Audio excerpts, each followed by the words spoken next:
Hai teman-teman, balik lagi di channel saya. Lalalalalalala. Udah lama banget ya nggak bikin konten, jadi rada-rada kaku atau gimana.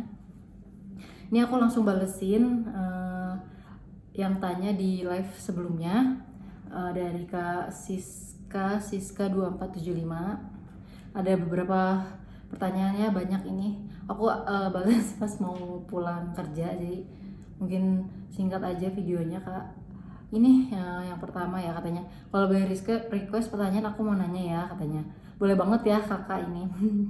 Jangan sambil live. Iya bener, kalau misalnya sambil live itu suka ada komen-komen ya, pertanyaan, jadi dibalesin, kita dibacain. Nah ini khusus mau ngejelasin. Nah untuk pertanyaan pertama, kalau masalah ruko mahal, kenapa nggak nyari ruko yang 10-20 juta? Nah kenapa sih nggak pilih yang lebih murah gitu ya, yang di bawah 30 juta? Nah ruko-ruko yang murah itu jarang, dan kalaupun ada itu nggak strategis tokonya, jadi nggak dilihat oleh banyak orang. Sedangkan yang kemarin itu yang 30 juta itu benar-benar di pinggir jalan, jadi strategis. Orang misalkan mau pulang kerja atau pergi kerja itu kelihatan gitu, atau misalkan lagi beli apa gitu. Soalnya di sebelah ruko yang dulu itu banyak juga yang jualan gitu, jadi mungkin sekalian dia beli apa ngelihat toko pet shop kita. Nah kalau misalkan yang biaya sewanya di bawah itu misalkan 10 juta kayak gitu, tempatnya kurang strategis Kak, seperti itu sih sebenarnya. Mungkin karena waktu itu kayak coba dulu deh gitu untuk yang 30 juta ini. Nah ternyata setelah dijalani setahun 2 tahun dan selanjutnya itu ternyata nggak balik modal Kak Siska ya. Nah kenapa ya, terus mungkin nah terus yang kedua nih, sewa ruko 30 juta nggak ketutup. Apa karena untungnya kecil, apa pet shopnya sepi, apa untungnya habis pakai judul? Hehe, bercanda Kak. Alhamdulillah kita nggak main judi online ya, alhamdulillah.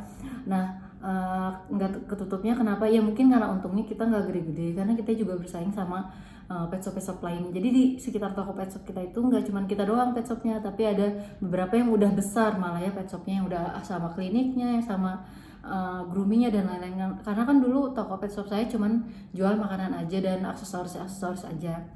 Sedangkan yang toko-toko yang lain yang di sekitar toko saya itu udah duluan gitu, udah besar duluan. Jadi kita ngambil untung kecil. Jadi kalau misalkan di tempat lain mungkin lebih mahal 500 perak. Nah pasti kan konsumen itu pilih yang di kita gitu, yang walaupun cuman bedanya 500 perak tetap pilihnya di kita dibanding yang lain. Itu juga sebenarnya kita pasang harga promo gitu.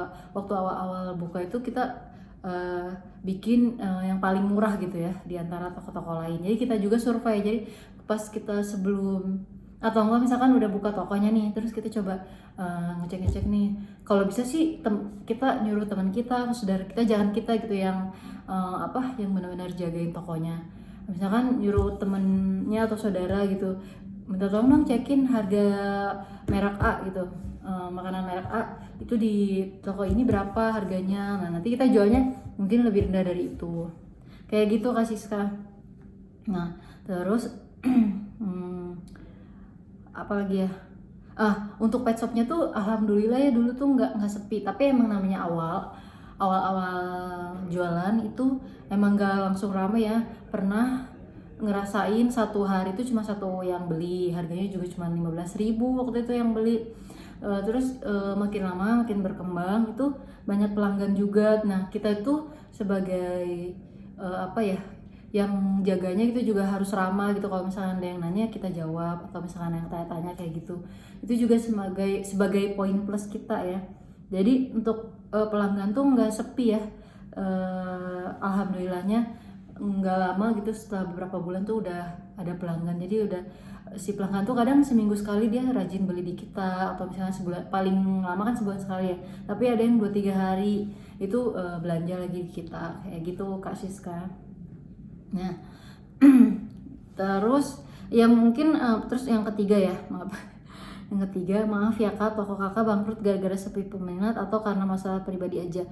Nah untuk bangkrutnya itu gara-garanya apa? Gara-garanya kita itu sebenarnya kan awalnya dimodalin dari sewa toko, terus modal barang-barangnya dan lain-lain itu kita modalin. Terus di tahun ketiga kita disuruh mandiri gitu, disuruh bayar sewa tokonya, terus disuruh modalin barang-barangnya dan lain. Dan sedangkan kita itu di saat itu kita nggak punya tabungan sama sekali, sedangkan bayar toko itu harus di muka gitu ya, 30 juta di muka. Nah akhirnya ya dengan mungkin ya ujian dan lain-lain lah, kita harus pinjam uang gitu ya untuk bayar sewa tokonya buat modal usahanya.